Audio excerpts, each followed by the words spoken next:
Assalamualaikum warahmatullahi wabarakatuh.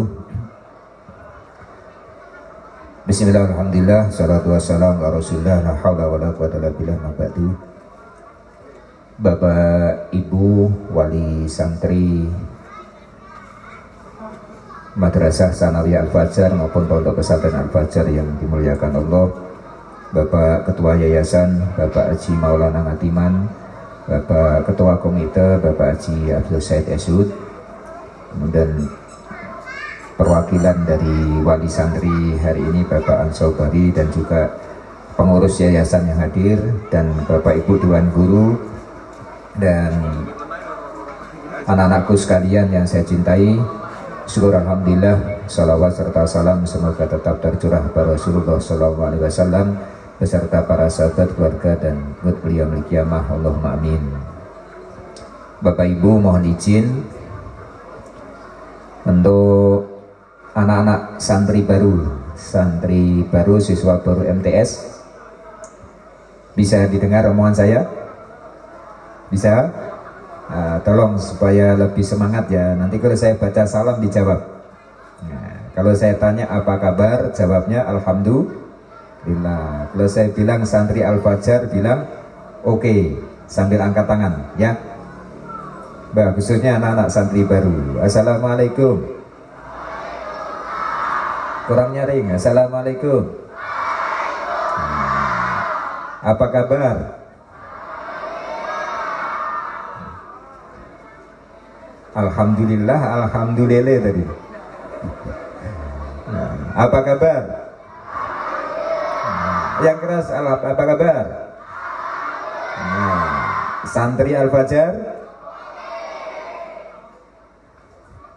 Ulangi, yang kompak sambil angkat tangan kalau bilang oke ya. Assalamualaikum. Kok tambah lemas, belum sarapan ini.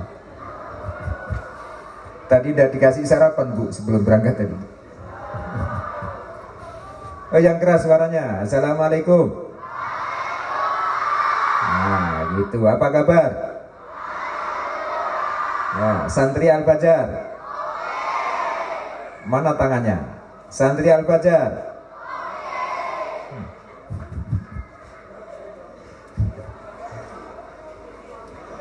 Bapak Ibu mohon izin, mungkin saya memberi sambutan agak lebih lama dengan bapak-bapak yang sebelumnya, mungkin nanti Pak Haji Ngatiman, karena mohon maaf sebelumnya ini untuk yang pertama kalinya di Yayasan Al-Fajar melakukan pertemuan dengan wali santri dengan harapan minimal dalam 3 tahun itu 2 kali.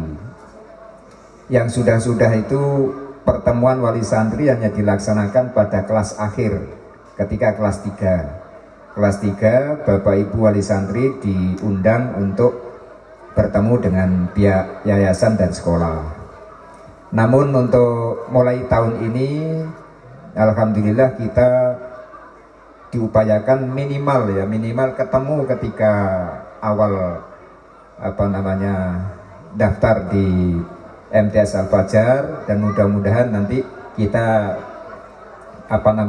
bisa berkumpul lagi di kelas akhir. Ya mungkin harapan kita kalau ketemu hari-hari karena ada urusan di sekolah mungkin sudah terbiasa, tapi yang sifatnya sama-sama. Mengapa ini kita lakukan? Karena Bapak Ibu suasana kondisi anak-anak kita di waktu dulu dengan sekarang sudah berbeda. Itu.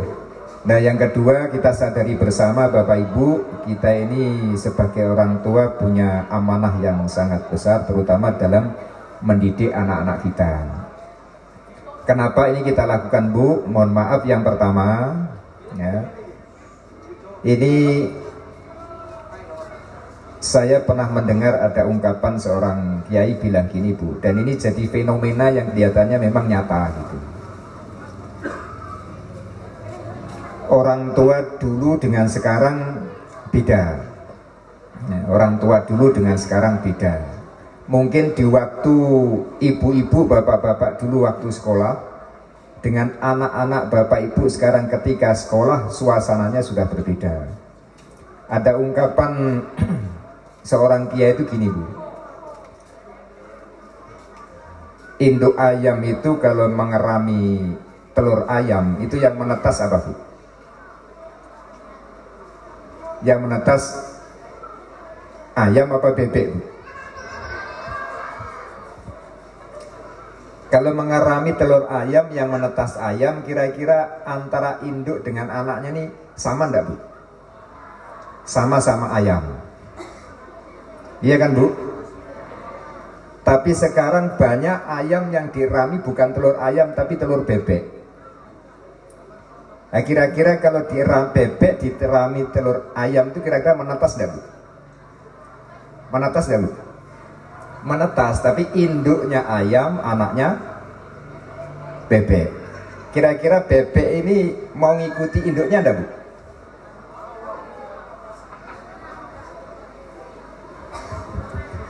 Mau enggak Bu? Kalau saya lihat mau aja Bu ngikut, misalnya induknya kesana kemari diikuti. Tapi kadang-kadang punya kebiasaan yang beda. Yang banyak akhirnya induknya jadi bingung karena anaknya bebek. Bebek ini sukanya di darat apa di air Bu? Terus ayam sukanya di air apa di darat? Nah, ketika anaknya berenang di air, induknya kemana Bu?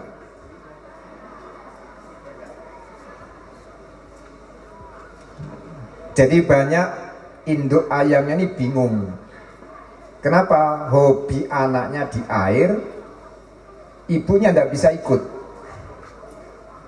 Nah, bebek ini dipaksakan di darat terus tidak mau Bu, dia pasti beda kemauan.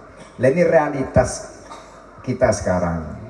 Makanya sering terjadi konflik antara anak dengan orang tua gara-gara punya keinginan yang beda. Nah, ini kenyataan Bu, mungkin Bapak Ibu merasakan itu. Nah, inilah kita perlu bertemu untuk mensinkronkan, karena yang sebenarnya punya tanggung jawab mendidik ini adalah Bapak Ibu. Nah, insya Allah kalau di sekolah ini Bu, di sini ya ada mentok, ada bebek, ada ayam, ada macam-macam. Jadi ketika anaknya ibu-ibu nanti mau masuk sungai, insya Allah gurunya ada yang sudah pandai berenang gitu loh Bu. Tapi kalau mungkin Bapak Ibu enggak. Jadi mungkin sebelum saya lanjutkan, supaya Bapak Ibu kenal dulu.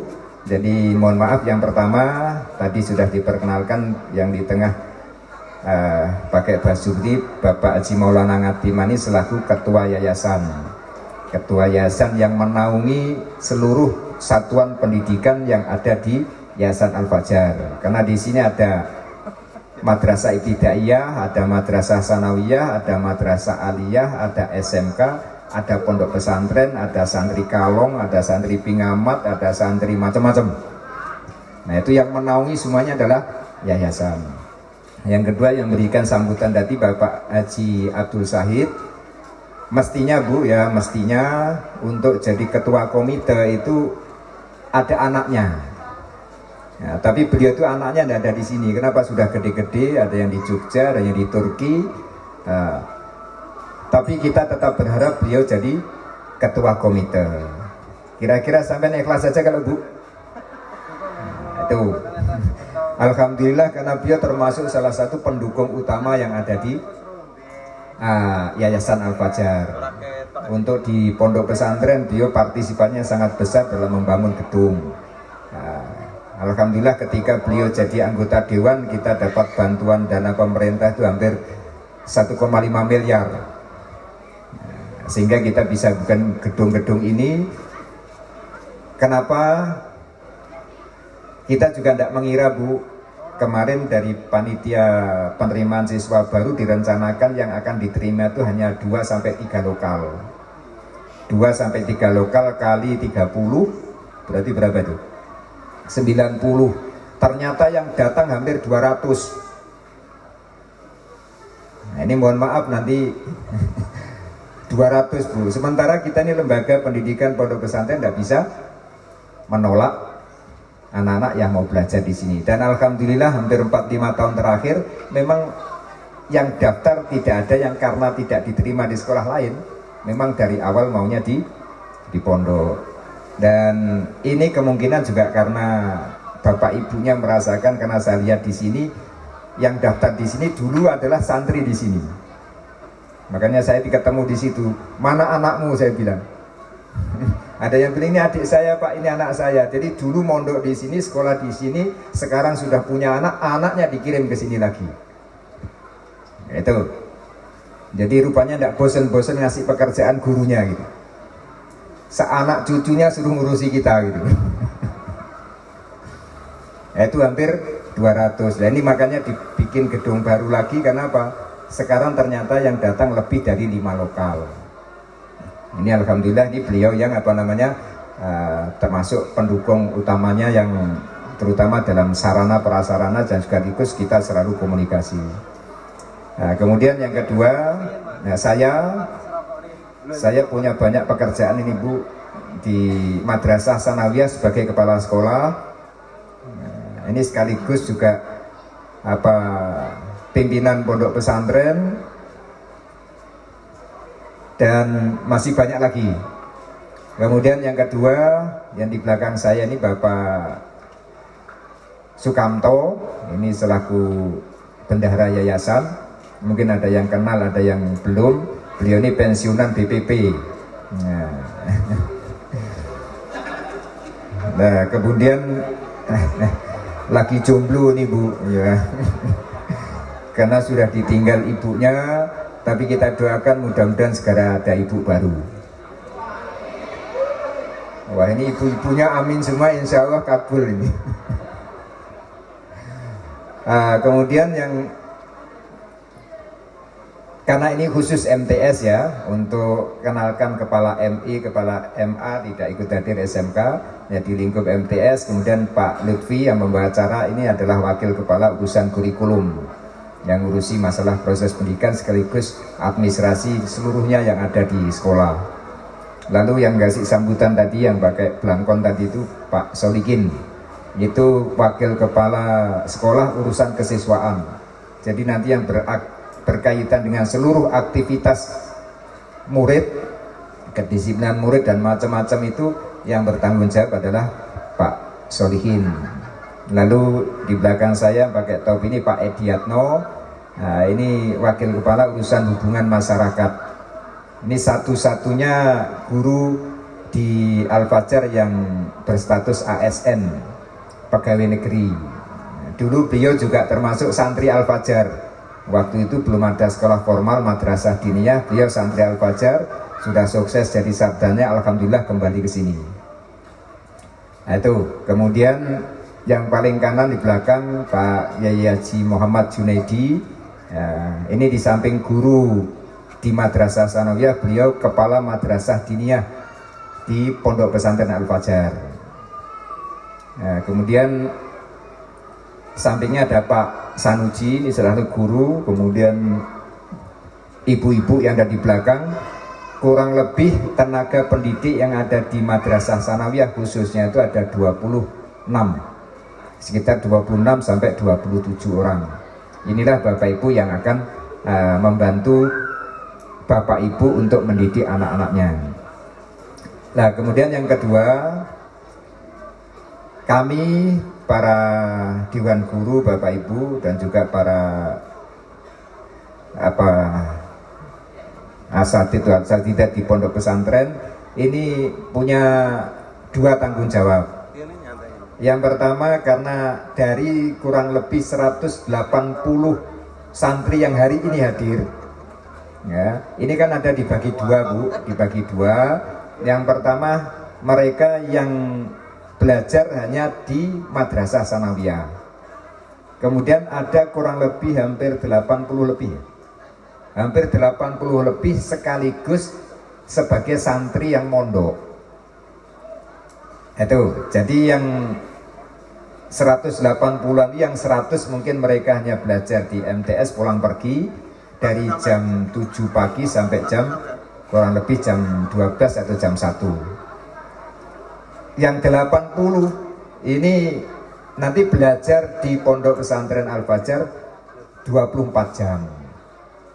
Nah, jadi yang pertama perlu kami sampaikan pada Bapak Ibu, tanggung jawab kami untuk membantu Bapak Ibu dalam mendidik anak-anaknya yang tidak mondok, ya antara jam 7 sampai jam 12. Lepas dari itu, kita hanya bisa memantau dari jauh dan itu tanggung jawabnya Bapak Ibu. Nah, sementara yang mondok itu tanggung jawab kita 24 jam. Oleh karena itu kami mohon Bapak Ibu untuk bisa memahami, ya, sampean bisa bayangkan Bu, santrinya MTS Al-Fajar tahun ini kalau tidak salah hampir 450 siswa, gurunya kurang lebih 26 atau 25. Sampean bagi Bu, 450 dibagi 25 itu berapa?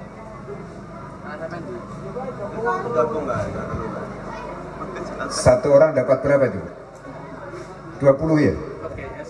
Antara sekitar 20 sampai 25. Sampai bisa bayangkan kayak apa pusingnya Bu. Sementara sampai hari ini, ya, sampai hari ini saya sudah sering ikut stres gara-gara didatangi orang tua. Saya tanya anaknya berapa Bu? 3. Anaknya 3 aja pusingnya itu 30 tahun. Baru 3 orang udah ngurus 3 orang aja sudah pusing. Ini per orang disuruh ngurus lebih 20. Sampai bisa bayangkan Bu. Kalau di pondok itu tenaga di pondok yang hari-hari mungkin sekitar 10-15 orang. Itu kurang lebih sekitar ada 300-an lebih Bu yang tinggal di pondok. Diurus selama 24 jam. Nah ini aja saya sudah merasakan betul Bu seperti apa rasanya. Saya kadang-kadang membayangkan bagaimana pondok yang santrinya sampai 30.000. Nah ini kita berharap mudah-mudahan ini bisa dimengerti sehingga kita bisa sama-sama untuk berusaha bagaimana mendidik anak-anak kita ini menjadi anak-anak yang baik. Jadi prinsipnya gini Bu, kita di lembaga Yayasan Al-Fajar termasuk khususnya di pondok ini berusaha membantu Bapak Ibu bagaimana agar putra-putri Bapak Ibu ini bisa hidup dengan adab. Itu yang terpenting. Bagaimana bisa menjalani hidup ini dengan adab yang baik. Dan bagaimana mereka bisa hidup bermutu dengan ilmu. Kalau urusan pinter, urusan prestasi, ini mohon maaf itu tergantung anaknya Bapak Ibu sendiri.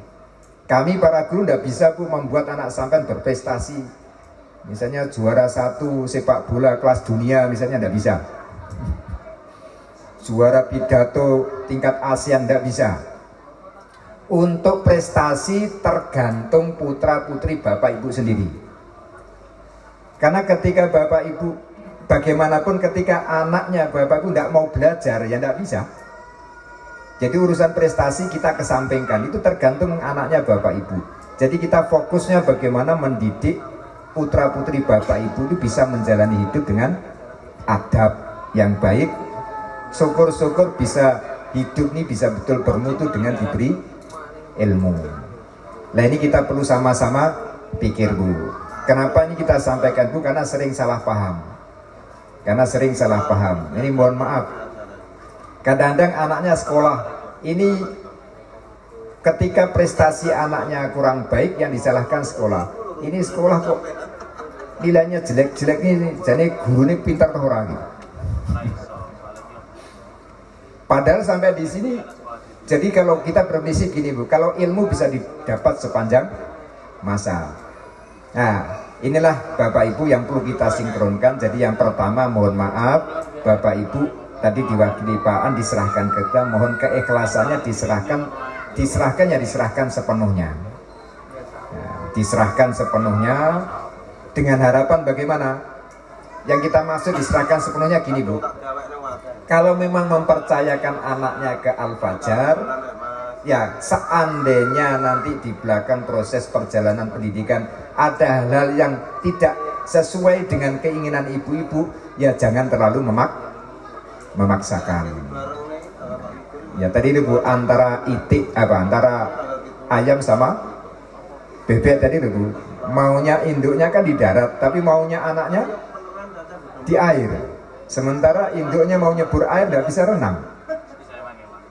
Nah ini yang sering terjadi seperti itu. Jadi artinya gini Bu, ketika kita menjalankan proses pembelajaran terhadap putra putri bapak ibu, kalau ada hal yang kurang cocok, jangan tergesa-gesa kemudian saling menyalahkan.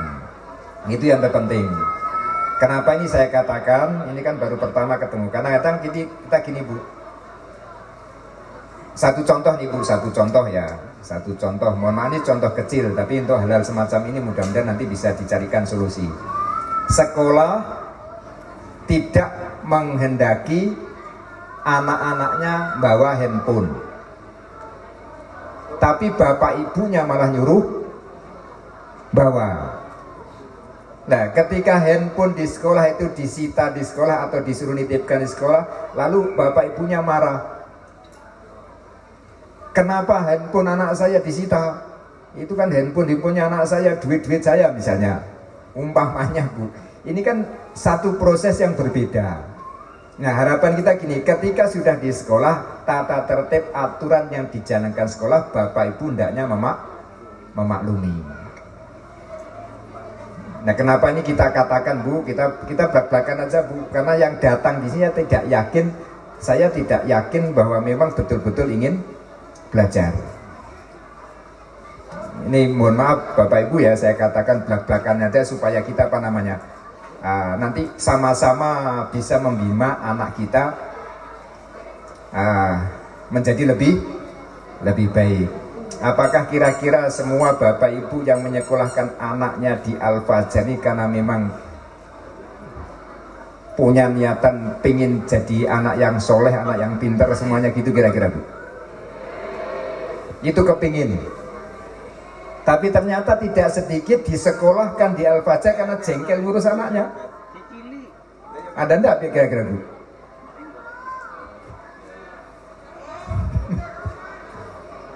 Bu, kenapa disekolahkan Al-Fajar? Ya anak saya ini buntat Pak, anak saya itu pusing saya ngurusnya.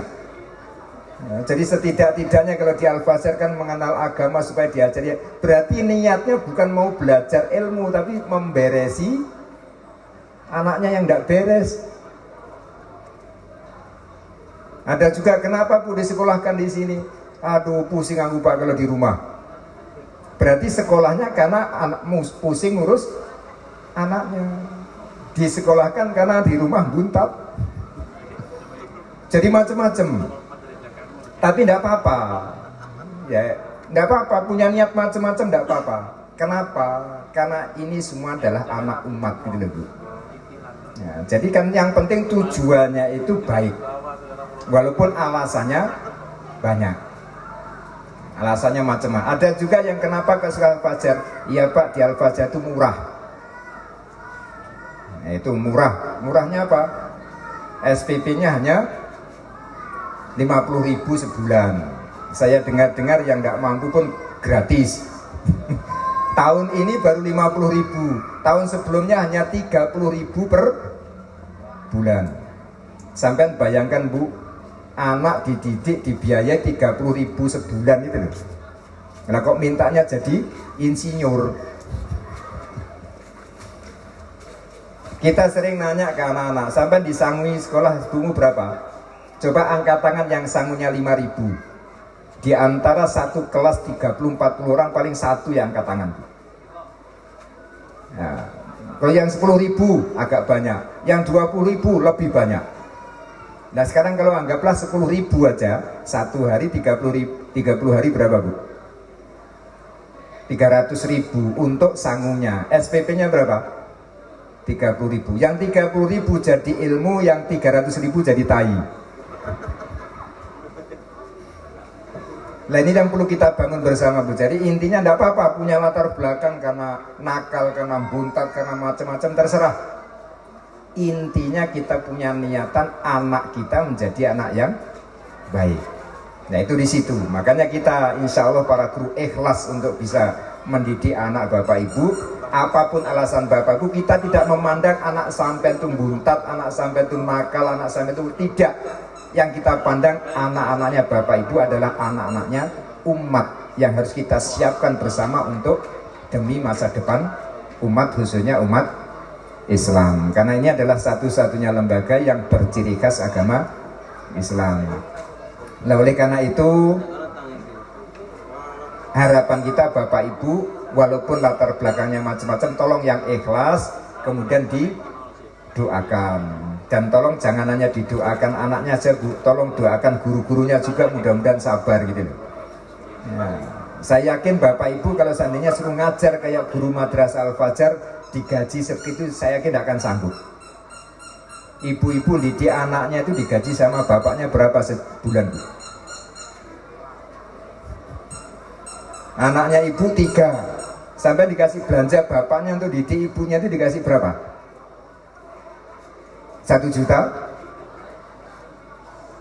Oh, kalau 1 bulan anak 3 dikasih 1 juta, saya rasa mungkin sehari ngomelnya bisa 7 kali itu.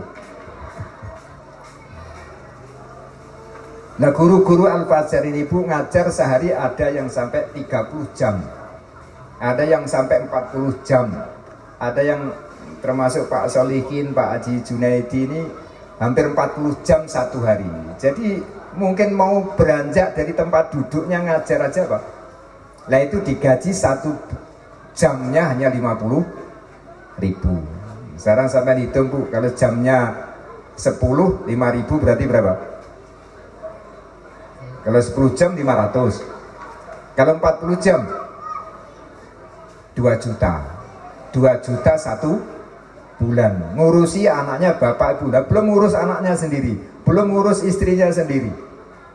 Nah, inilah yang perlu kita sadari bersama. Jadi mudah-mudahan kalau toh nanti ada hal yang mungkin tidak cocok dengan ibu di sekolah, ya tolong ibu-ibu harus mengalah gitu. Artinya mengalah apa? Kalau sudah memang sekolah yang punya cara seperti itu, maka Bapak Ibu harapkan kita bisa memaklumi. Kira-kira siap Bu ya? Nah itu satu contoh tadi Bu, nanti tata tertib akan disampaikan ke anak-anak sampean. Kalau anak sampean nanti ngomong gini ya tolong ikuti apa? Nah mungkin saya langsung ke ujungnya aja Bu, ke ujungnya saja. Kalau toh misalnya nanti anak ibu pulang, misalnya ini bahasa kasarnya lapor, mohon maaf Pak, Bu, saya tadi sekolah ini hanya gara-gara sepele aja saya dijewer telinga saya oleh guru. Sekalinya bapak ibunya datang ke sini, kenapa anak saya dijewer?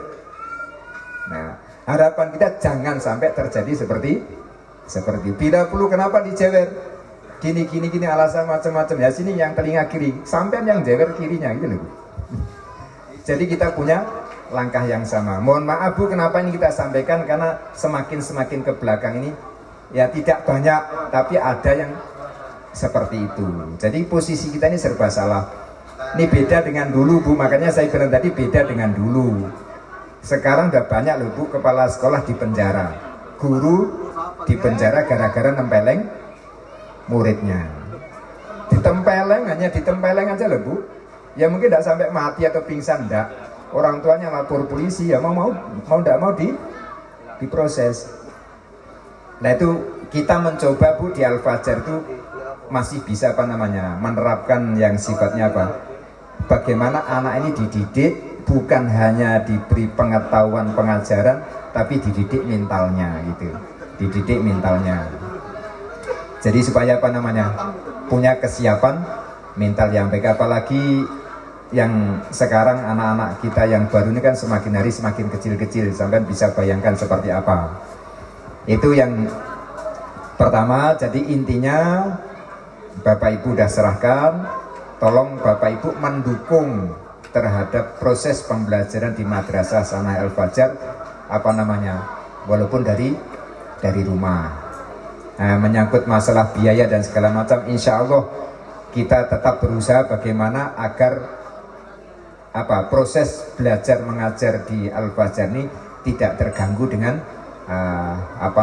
urusan pembiayaan yang terlalu besar. Ini mohon maaf Bapak Ibu, kalau kemarin waktu pertemuan dengan kelas 3 Pak Ketua Komite ini menceritakan anaknya daftarnya aja 40 juta mau masuk pertama Bu.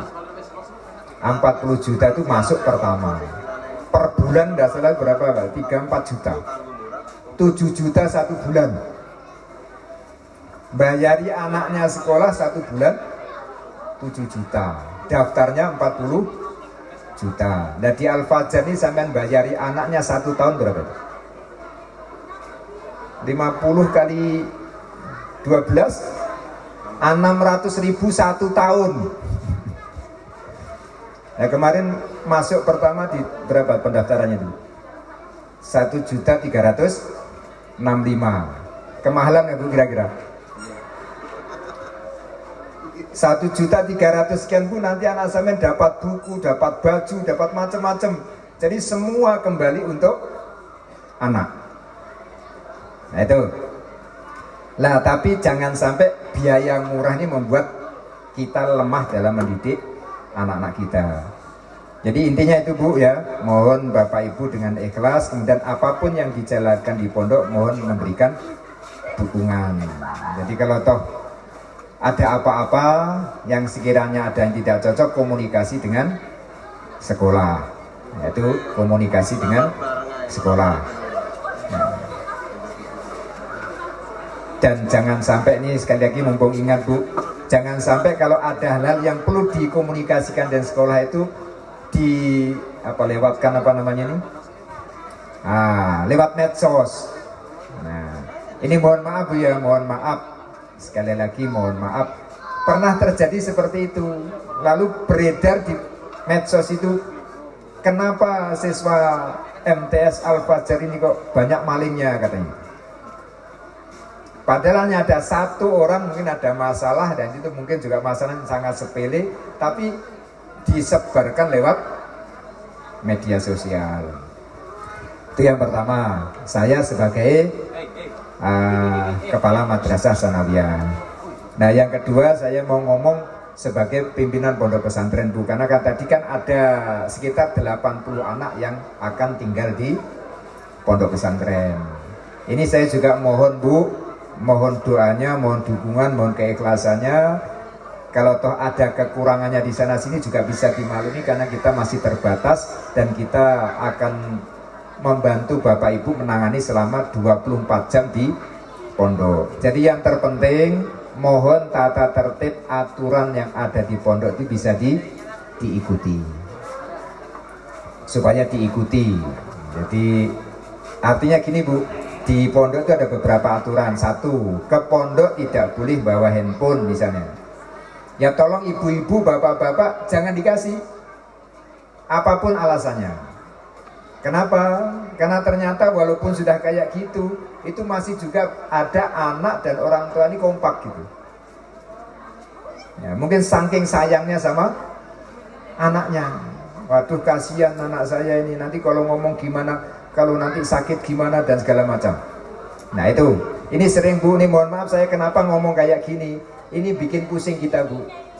Ini tadi mau saya bawa, ndak di rumah tuh ada hampir 1 kardus handphone Bu. Nah itu, nggak ada yang berani ngambil. Pokoknya kalau disita udah anggap hilang gitu. Kenapa? Sudah dibilang jangan bawa, tapi masih bawa. Nah, akhirnya kita kumpulkan, ada 1 kardus itu. Mau kita bantingi satu-satu nggak tega. Mau saya jual takut nanti yang punya nggak ikhlas. Ya itu, jadi tolong hal semacam itu. Di pondok jangan bawa kulkas, jangan bawa TV, jangan bawa rice cooker dan macam-macam tuh jangan dibawa. Nggak boleh bawa spring bed, ya nggak usah bawa. Artinya gini Bu, mohon kita mendidik anak-anak kita itu jangan hanya dari sisi materinya, tapi bagaimana kita membangun mentalnya. Saya yakin putra putri Bapak Ibu, nah, satu contoh kayak Pak Aan ini, mulai dari kecil sampai mungkin mau mondok di sini, nggak pernah tidur di lantai.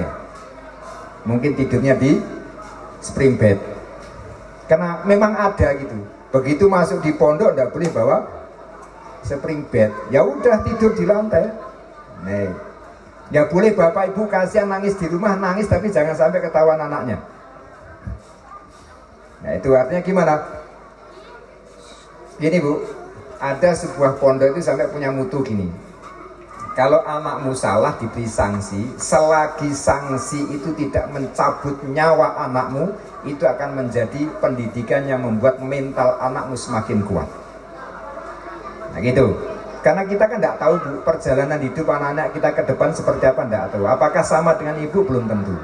Jadi disiapi secara mentalnya, dilatih kehidupan. Kenapa Bu, di pondok ini 24 jam belajar. Bukan hanya buka kitab, buka buku, baca, bukan hanya itu. Bagaimana dia kumpul dengan teman, bagaimana dia berinteraksi dengan teman, bagaimana cara hidup, bagaimana kita sholat jamaah, bagaimana, semuanya itu adalah proses belajar. Jadi harapan kita, Bapak Ibu bisa mendukung itu semua dan tolong diikhlaskan. Dan yang paling penting, tolong jangan terlalu dipikiri Bu. Kalau memang pengen anaknya kerasan di pondok, jangan terlalu dipikir.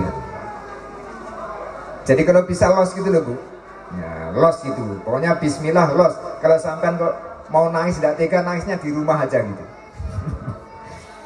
Kenapa banyak anak-anak yang gagal di pondok itu gara-gara dipikiri orang tuanya. Ini mohon maaf saya kasih contoh. Ada orang tua pusing mikiri anaknya Bu. Jadi pusing mikirannya. Kenapa pusing di rumah tuh? Ya bikin pusing lah. Bahasa kasarnya tadi tuh beling buntat tadi itu. Lalu dititip ke pondok. Ya udah silahkan ke pondok. Anaknya mulai mau, mulai belajar, mulai baik. Tapi orang tuanya jadi tidak tega. Tiap hari ditengok. Pagi ditengok, sudah sarapan belum nak? Belum, kasih sarapan. Besok siang, sudah makan siang belum? Tiap hari, akhirnya tidak sampai 2 bulan pulang. Di rumah katanya bikin pusing, di pondok sudah kerasan, ternyata orang tuanya ya tidak kerasan. Nah hal semacam ini kelihatannya sepele Bu, tapi ini membuat. Nah jadi ya komunikasi tapi dibuat bagaimana anak ini supaya kerasan. Kita berusaha semaksimal mungkin bagaimana anak ini kerasan belajar di pondok dengan keterbatasan yang ada. Ya satu contoh Bu, tolong dimaklumi.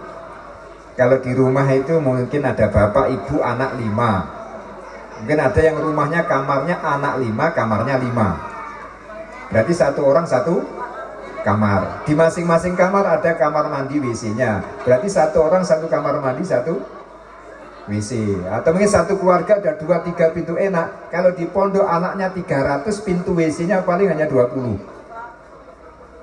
Jadi kadang mau kencing aja harus ngantri dulu. Nah ini hal semacam ini itu juga proses belajar gitu Bu. Proses belajar. Tapi alhamdulillah di sini satu kamar dibatasi hanya 12. Sampai bisa bayangkan ada di pondok satu kamar ukuran 4x5 isinya 40. Sampai bisa bayangkan itu. Ada saya dengar anak-anak di pondok itu pas mandi pakai bel tet mandi, semuanya mandi. Nanti begitu tet yang kedua air dimatikan. Jadi harus berburu untuk sama-sama mandi. Bahkan ada yang begitu baru gosok-gosok baru sabunan sampoan tet mati. Jadi 3 keluar kamar mandi dengan penuh busa sampo.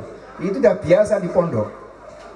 Ada juga yang mandinya 2 hari sekali. Tidak apa-apa, tidak usah khawatir. Insya Allah kalau namanya santri asal bapak ibunya ikhlas, insya Allah tidak ada masalah. Nah itulah hal semacam ini tolong supaya bisa dipahami. Itulah Bapak Ibu sekalian, jadi harapan kita yang terpenting ibu-ibu ikhlas, kemudian bisa mendukung proses belajar mengajar yang ada di pondok. Nah insya Allah nanti putra putri Bapak Ibu akan diperkenalkan di lingkungannya itu pada masa MOS. Nah yang terakhir Bapak Ibu, karena ini baru pertama kali ada pertemuan semacam ini. Nah harapan kita sejak pulangnya nanti ibu-ibu yang punya niat macam-macam, mungkin karena jengkel, karena ini, karena itu, oke, nah itu latar belakang wajar, itu manusiawi, ya manusiawi. Tapi tolong nanti setelah pertemuan ini, tolong didoakan dan niatkan kita mendidik anak-anak kita supaya memperoleh keberkahan dari Allah Subhanahu wa Ta'ala. Jadi intinya itu. Pokoknya anak kita berharap dengan segala daya upaya kita, karena kita hanya memproses, harapan kita mungkinlah anak kita hari ini kita seperti ini, tapi dengan harapan suatu saat menjadi anak yang baik, yang soleh solihah. Itu yang terpenting adalah itu. Jadi mungkin itu aja yang bisa saya sampaikan. Mungkin ada tambahan dari Mbak Udia? Cukup ya. Jadi khusus informasi untuk putra putri bapak ibu yang di pondok. Jadi insya Allah mulai hari ini masuk, nanti bisa daftar, bisa masuk kamar, dan tolong nanti diikuti aturan apa yang ada di pondok, karena kayaknya tahun ini mungkin jumlah santri putra putri ya sekitar ada hampir 350-an mungkin, hampir sekitar 350, sedang kapasitasnya itu rata-rata dalam satu kamar itu hanya 12.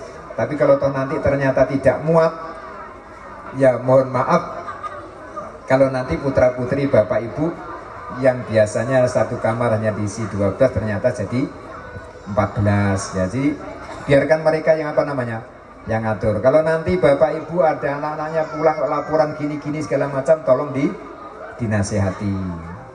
Karena gini Bu, salah satu cirinya, sampean kenal enggak Bu, anak sampean misalnya di pondok itu kerasan apa enggak, itu kenal enggak? Atau mungkin bapak ibu ada yang anaknya belum? Kalau nanti bapak ibu ada yang mendapat laporan anaknya, waduh mak, saya enggak betah di sana, apa banyak teman-teman saya nakal, banyak cawat saya hilang, banyak utang saya hilang. Nah itu sampean harus sabar, karena biasanya anak kayak itu kalau ndak kerasan itu dia cari alasan supaya bagaimana dia bisa dikeluarkan. Kadang-kadang hanya disinggol temannya, ngakunya ditempeleng temannya, padahal asalnya gara-gara ndak kerasan. Apa tiap hari cawat saya hilang katanya. Nah ternyata bukan hilang, habis dipakai ndak mau nyuci. Ya, jadi macam-macam alasannya. Nah itu tolong disemangati, nah, gitu. Tolong disemangati, jangan langsung ditelan mentah-mentah. Gimana masalahnya apa, sehingga nanti kemudian anak-anak itu menjadi tidak kerasan. Jadi artinya kita di pondok berusaha bagaimana anak-anak kita buat kerasan, kita buat seneng, terus dari rumah juga disupport, jangan malah dibuat tidak kerasan. Yaudah nak, daripada kayak gitu udah pulang aja. Nah kalau bisa jangan, tapi kita semaksimal mungkin diusaha disupport terus. Nah, tadi Pak Haji Said kan bilang anaknya sampai 6 bulan. Anak saya pun di pondok itu pertama 6 bulan. Ini alhamdulillah anak saya yang pertama Ulia, sekarang sudah S2. Itu waktu mondok pertama 6 bulan sering nangis, sampai kopiah saya ini dikeloni. Jadi sakit sampai diminta pulang saking ndak kerasannya itu loh. Sampai kopiah bapaknya ini dikeloni. Tapi saya ndak mau nengok. Saya yang telepon, sudah saya biarkan aja sampai di mana. Nah, setelah masa-masa itu hilang, ternyata sampai menjelang nikah baru mau pulang. Suruh pulang nggak mau, masih melayap ke sana kemari, terserah, los terserah. Sampai apa? Kita mau jemput ndak? Nah ini anak saya yang kedua saya jarang telepon. Kalau ndak saya ditelepon, ndak saya telepon. Saya ingat ada seorang kiai bilang sama saya, kalau memondokkan anak, karena itu anak kan hanya titipan, anggap hilang. Jangan dipikiri. Ya, nanti kan pulang-pulang sendiri. Sampai pernah saya ketemu kiai itu punya anak, jarak pondok dari rumahnya ke pondok kurang lebih perjalanannya setengah jam. Nggak pernah ditengok. Ngirimi duit itu santrinya suruh ngirimi. Ya itulah los. Dan ternyata yang seperti itu justru malah berhasil. Jangan, nak sudah makan belum? Apalagi nanti pas rumah selamatan, makan ayam gitu. Ingat anaknya, makan sambil nangis. Anak saya di pondok dimakan apa gitu. Nah, saya juga mengingat, tolong kalau di rumah misalnya hanya ada selamatan, nggak usah anaknya suruh pulang. Ini kita yang pusing Bu. Aturan di pondok santri boleh pulang 2 bulan sekali. Ini bapaknya datang, Pak Bu minta izin. Kenapa anaknya bawa pulang? Kenapa? Mau selamatan. Selamatan apa? Itu kakaknya melahirkan. Sampai sering saya bilang, memang kamu yang mau nolong melahirkan kakakmu, saya bilang. Hanya gara-gara kakaknya melahirkan suruh pulang. Bu, ada selamatan di rumah, ada apa? Itu tetangganya mau sunatan. Loh, tetangganya sunatan kok anaknya di pondok dibawa pulang. Nah, hal semacam kelihatannya sepele Bu, tapi itu mengganggu. itu mengganggu. Sampean bayangkan Bu ya, aturan di pondok 2 bulan sekali boleh pulang, tapi ada orang tua yang selalu datang mengizinkan dengan lalu mau tidak diizinkan itu gimana, diizinkan gimana, kalau misalnya diizinkan yang lain gimana? Nah, jadi kalau ada hal yang sepele-sepele kayak gitu tidak usah dibawa pulang. Ini mohon maaf Pak, anak saya di pondok sakit, izin pulang, boleh pulang karena sakit, hanya diberi waktu 3 hari. Sembuh tidak sembuh harus ngasih informasi. Kalau ternyata belum sembuh harus ada surat dokter untuk disampaikan ke pondok, sampai seketat itu. Nah ini, alhamdulillah dengan cara seperti itu kita bisa. Nah, jadi mohon kesadarannya Bapak itu hal semacam itu. Ya, kalau ibu-ibu mau nengok silahkan. Tapi saran saya kalau nengok jangan terlalu sering. Karena kalau terlalu sering anaknya bisa ikut pulang. Anaknya ikut pulang. Nah itu. Ya kalau misalnya kangen silahkan datang, silaturahmi, ketemu, tidak apa-apa. Di awal-awal ini boleh kita izinkan pulang, entah sebulan sekali apa seminggu ditongok sering tidak apa-apa. Nanti kalau sudah mulai kerasan, ibu-ibu harus ikhlas gitu. Alhamdulillah ada anak yang gitu 1-2 bulan nangis terus sampai orang tuanya nangis, anaknya maunya di pondok, kemudian anaknya maunya pulang. Setelah kerasan bilang sama bapaknya, Pak Bu ngapain sampai tiap bulan kesini, anak mondok ditengok-tengok, enggak usah. Nah, akhirnya bapaknya mungkin 6 bulan sekali atau 1 tahun sekali. Nah itulah harapan kita, ini semuanya adalah proses. Jadi mungkin sementara itu Bu yang bisa kami sampaikan. Mohon keikhlasannya, mohon doanya, dan mohon dimaklumi kalau ada kekurangan di sana sini. Jadi kalau khusus anak di pondok, proses belajarnya Bu, jam subuh jamaah, udah wajib jamaah, wiridan, nanti ngaji sebentar, ke kamar, mungkin dia mandi-mandi, sarapan, berangkat sekolah, nanti habis sampai duhur, sholat duhur, habis itu ada jeda waktu istirahat. Dari duhur sampai asar. Nah, mungkin tidur siang atau istirahat atau nyuci macam-macam. Kemudian nanti habis asar mulai jamaah asar dan ngaji sampai menjelang maghrib, persiapan maghrib, habis maghrib jamaah ngaji, nanti habis isya lalu madrasah diniyah dari jam 8 sampai jam 9. Nah itu. Dan alhamdulillah banyak yang kelihatannya sudah lulus ini Bu. Anak-anaknya yang lulus apanya? Betah melek. Nah, nanti anak-anak itu kadang-kadang sampai jam 12 malam, jam 1 belum tidur. Nah ini kadang-kadang juga jadi masalah tuh, sehingga subuhnya itu banyak yang khusyuk. Jadi imam sudah bangun dari sujud, dia tuh masih sujud saking khusyuknya. Rupanya ketiduran. Kalau wiridan itu kelihatannya khusyuk, ternyata mimpi. Ya, tadilah seni suasana di pondok. Tapi insya Allah kalau memang semuanya ikhlas dijalani, nah, itu akan menjadi pelajaran bagi mereka semua. Jadi intinya yang di pondok mungkin aktivitasnya akan lebih padat. Nah itu mungkin hanya itu, ada kurang lebihnya mohon maaf, nanti untuk selanjutnya bisa komunikasi secara langsung. Yang kedua mohon maaf kalau saya agak panjang ya, karena ini pertemuan insya Allah kita akan ketemu gini lagi insya Allah nanti ketika tahun ketiga. Karena anak kita siapkan dalam waktu yang tidak terbatas, ya mungkin kita ngomong kayak gini belum ada artinya apa-apa. Jadi mohon maaf atas segala kekurangannya. Wabillahi taufiq wal hidayah. Assalamualaikum warahmatullahi wabarakatuh.